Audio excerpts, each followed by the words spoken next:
Since Craig Conroy has yet to clock in for the offseason, we're going to chit-chat and take a look around the league to see what's going on. You're Locked On Flames, your daily podcast on the Calgary Flames. Part of the Locked On Podcast Network, your team every day.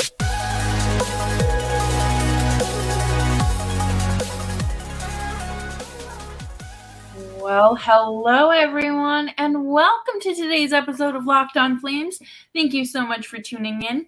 As always, I am your host, Jess, and thank you so much for joining me as we continue to make our way through the offseason here on Locked On Flames. Make sure that you're subscribed to Locked On Flames wherever you're getting your podcasts, and of course, for free there and on YouTube as well. Got lots of great content to keep you occupied. No thoughts, just content. Bunch of iPad kids here, really.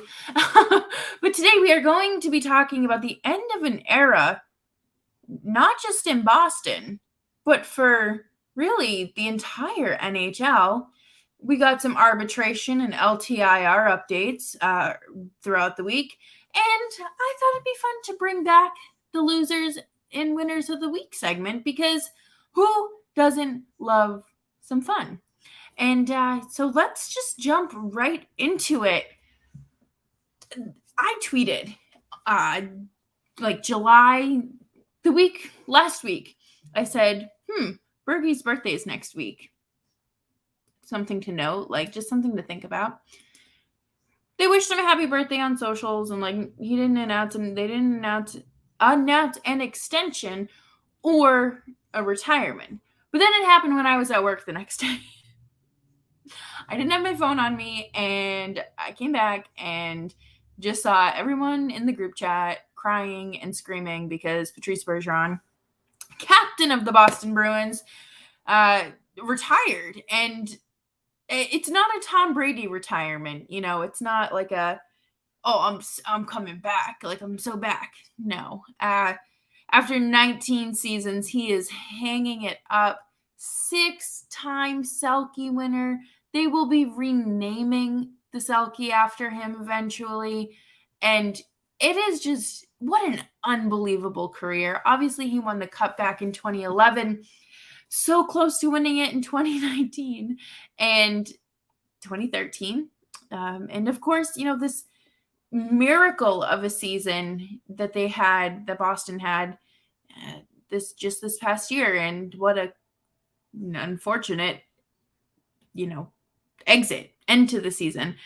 But Patrice Bergeron is one of those players that you look at even before he was named captain. He just exemplified leadership. Everyone just, was drawn to him. The same way with Zdeno Chara, and I would say kind of close to even Mark Giordano, because they hold, they're so well respected, not only for their contributions on the ice, off the ice, and what they do for the locker room and for the community, and how they treat the people around them. Because it's not just about shaking hands with your opponents, talking with the referee or the linesman, referee, whatever, during a challenge and whatnot. But Patrice Bergeron, I remember 2 or 3 years ago now, probably more than that, probably 3 or 4, there was a Boston Globe reporter that tweeted a video of Bergy bending down and picking up pucks after practice. And he was doing a rehab, skating on his own sort of thing. And people were just saying, wow, most guys don't do that. They just skate off.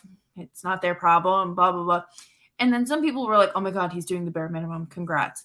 But no, I think that, you can easily walk away and say, this is someone else's mess to clean up. I don't have to do it. I did my part, participated in my skate alone before the guys get here. And now I'm going to go shower and do some stretching and go about my day.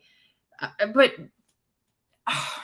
Patrice Bergeron is going to be sorely missed in the Bruins organization, and throughout hockey as a whole. I mean, how many teams, posted about the mark that he left over the last 19 years, and not just, for in these recent years, but 19 years ago, and just how many stars have, arisen and fallen and come and gone since then, that it is unbelievable. And, we talk about now how crazy it is when kids come up and they're like, yeah, like I grew up idolizing Johnny Gaudreau.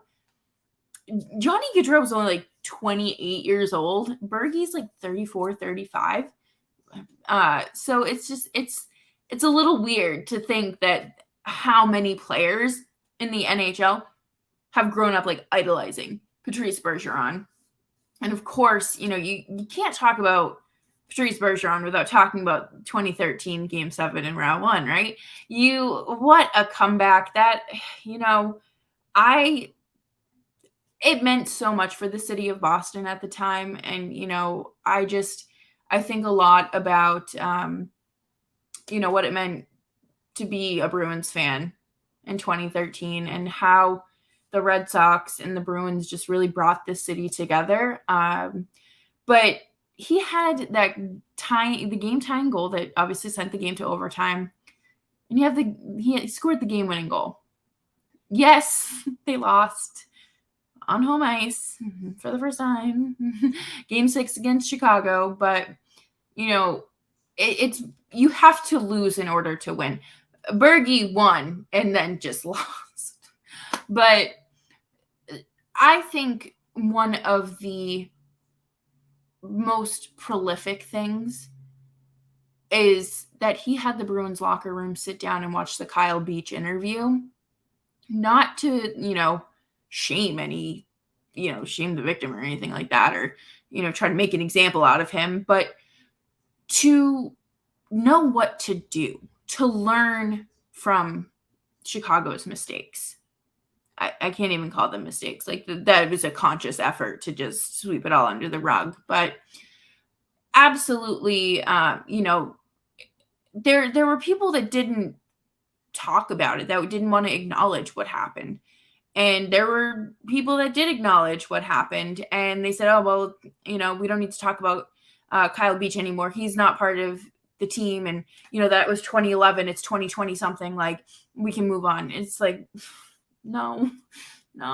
But I think that everyone, whether you are a youth hockey coach, a soccer player, a manager of a, store, if you are someone that wants to be better and make people feel welcomed and, like they have a space, you can learn a lot from Patrice Bergeron, and it's going to be really weird without him.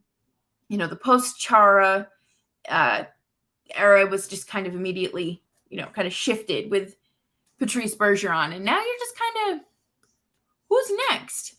And before we move on, I do want to share this note that Jay Fresh tweeted.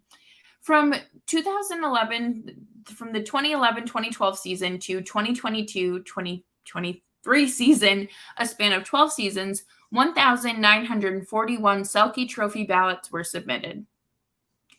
1,785 of them included Patrice Bergeron. That is 92% of the ballots.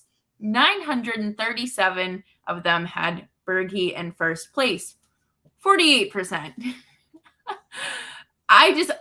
What a guy.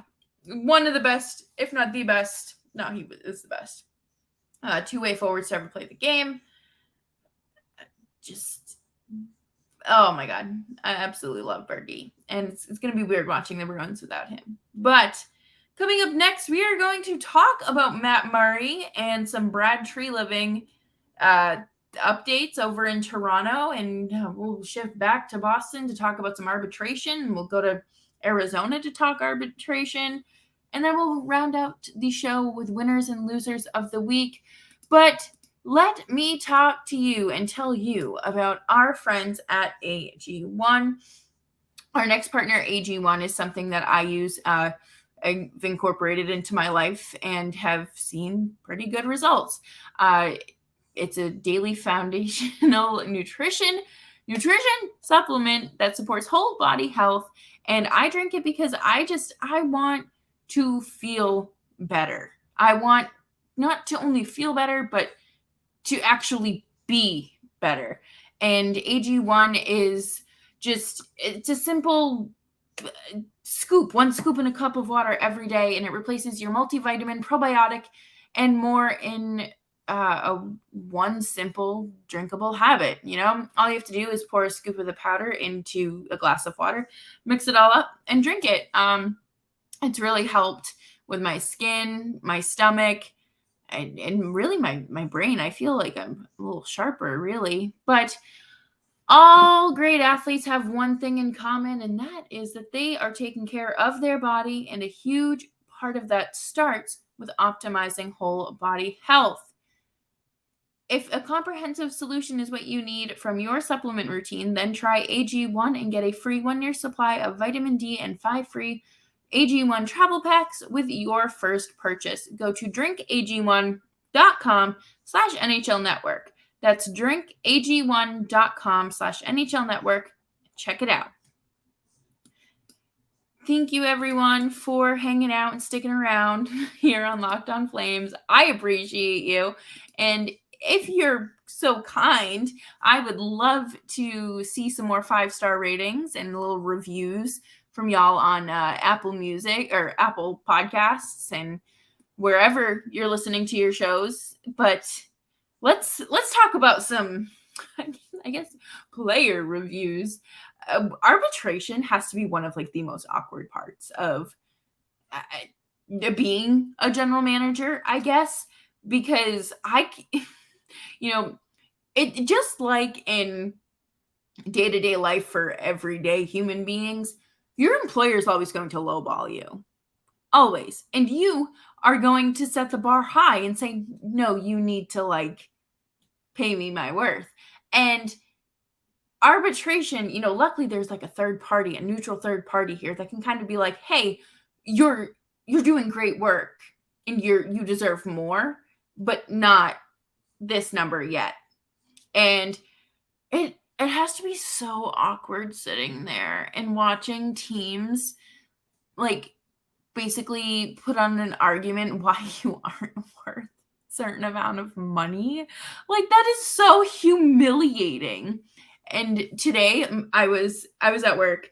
I should not have been on my phone. Absolutely should not have been on my phone. But I saw the tweet that Jeremy Swayman, his camp put in $4.8 million and the Bruins came in at $2 million. I sunk down in my chair because that is a significant amount. And I believe once those numbers are submitted, you can't negotiate anymore. So you are quite literally going to have to lip sync for your life, if you will, and argue why you deserve more than $2 million. And I think that Ilya Samsonov is the perfect example why he deserves more than $2 million. Samsonov just clocked in at $3.35 million and had around, he was comparable, I guess.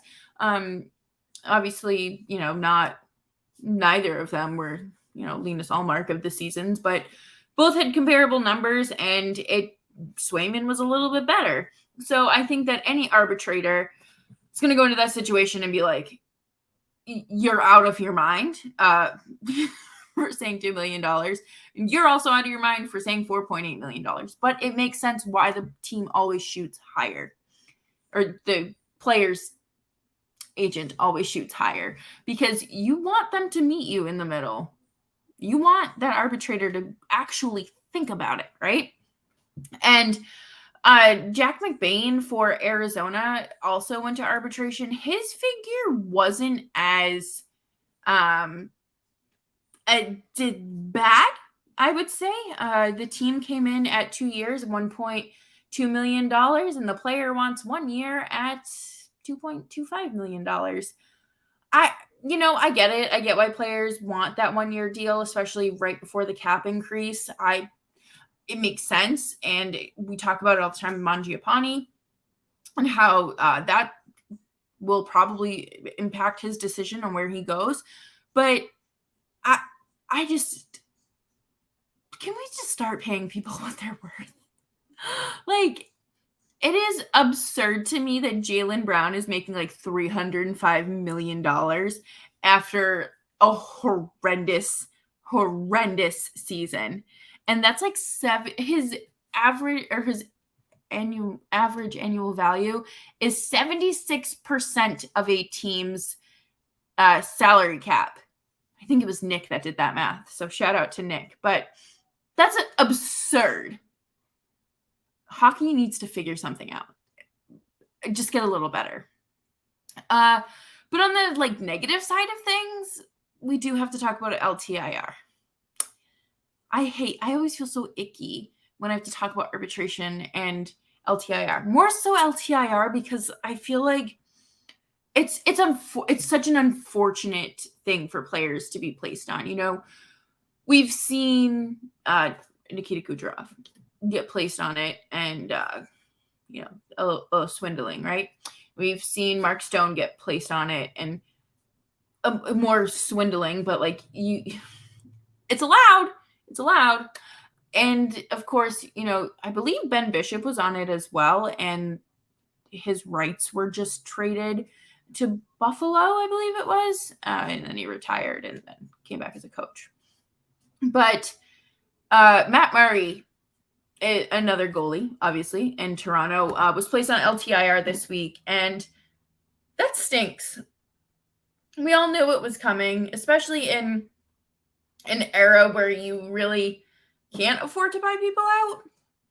Sure, you might have that, little wiggle room in cap space, but unfortunately, every penny matters, and buying someone out isn't really always the best option. We saw it with I believe it was Lucic 2 years ago. People were talking about it, and it still would have cost the team $5 million at the end of the day. So it's just no. But he is joining Jake Muzzin on LTIR. I believe Muzzin has a significant back injury. And Brad Treliving declined to comment on Murray's health when reached out by Sportsnet on Wednesday afternoon. He did just say that it's a private matter between, for the player. And I get that. I think the least that teams can do is just respect a player's privacy. I think about that for a lot of situations, but mainly the ones where it pertains to their health and their wellness.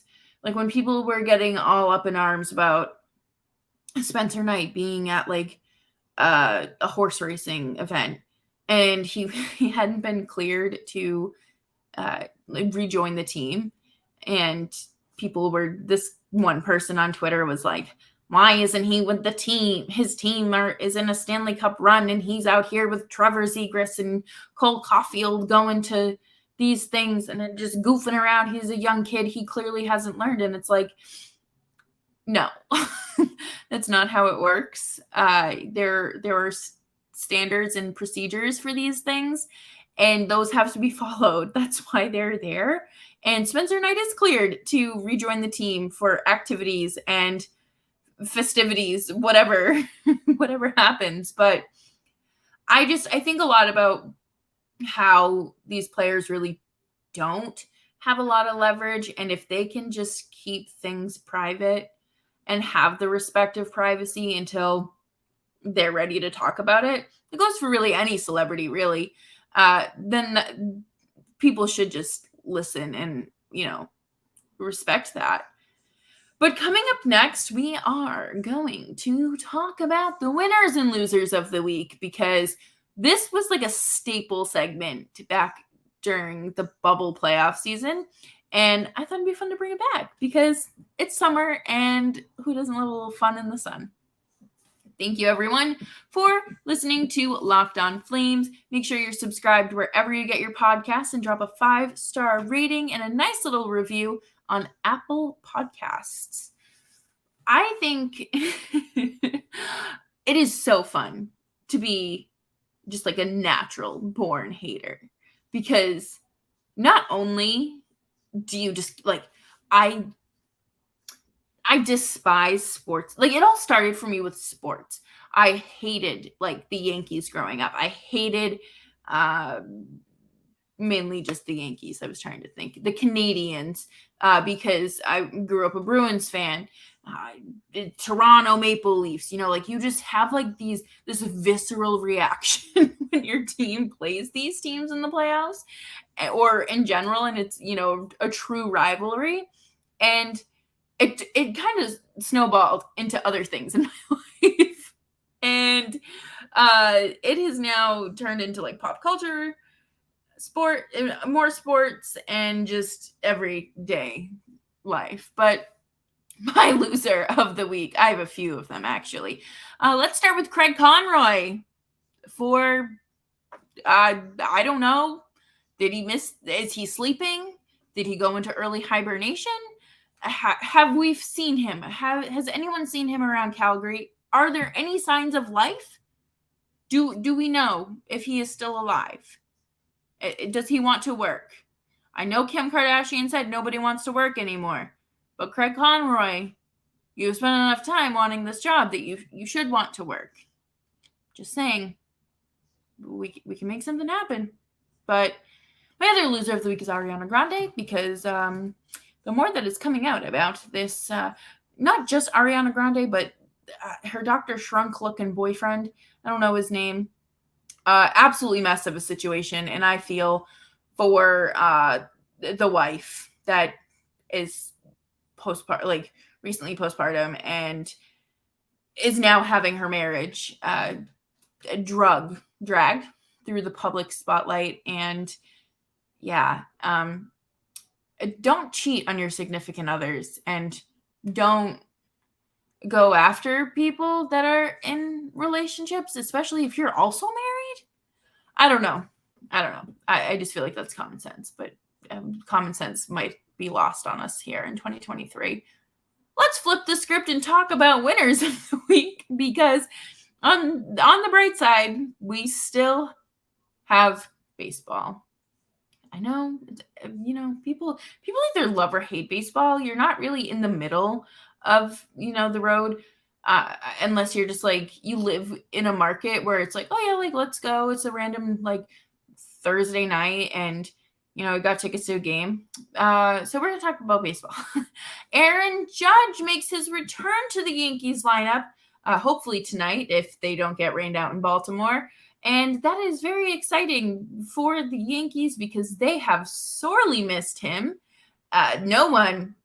Quite literally no one stepped up to the plate while he was away. He still leads the team in home runs after only playing 49 games, and we are basically at the trade deadline. So that is definitely super interesting.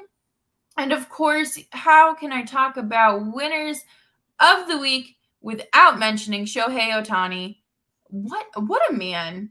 Truly, like, I want to see him and like Connor McDavid like have like a documentary. And it doesn't have to be together, but like I want a documentary where we're following Shohei Ohtani and like how does he prepare for his days pitching versus the days he's playing the field or designated hitter, whatever he does.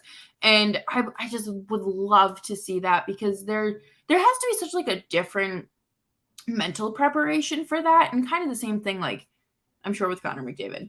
But I also feel like Connor McDavid would like treat every game like it's Game 7, or it could be a random February game. But I think Shohei Ohtani is so good for baseball. It is so fun to basically log on to Twitter every night and see that he's hit a home run, or he's struck out like 11 or 12 batters. You can just always count on something good. And that's how I kind of feel about Aaron Judge. Aaron Judge is always, he's very good defensively. And I feel like that kind of gets overlooked because he is, a home run monster. But with Aaron Judge coming back, working his way back into the lineup, does that mean Giancarlo Stanton is on his way out? Because those two can never remain healthy at the same time. But that's a question for Locked On Yankees. So thank you, everyone, for sticking around and hanging out with me as we make it through another week of the offseason and crawl closer and closer to the preseason. Make sure you're subscribed to Locked On Flames wherever you're getting your podcasts, and of course on YouTube as well. Tell me who your winners and losers of the week are in the comments below, and subscribe, be kind, remember to wear sunscreen, drink water, turn on two-factor authorization on your phone, and have a fantastic weekend.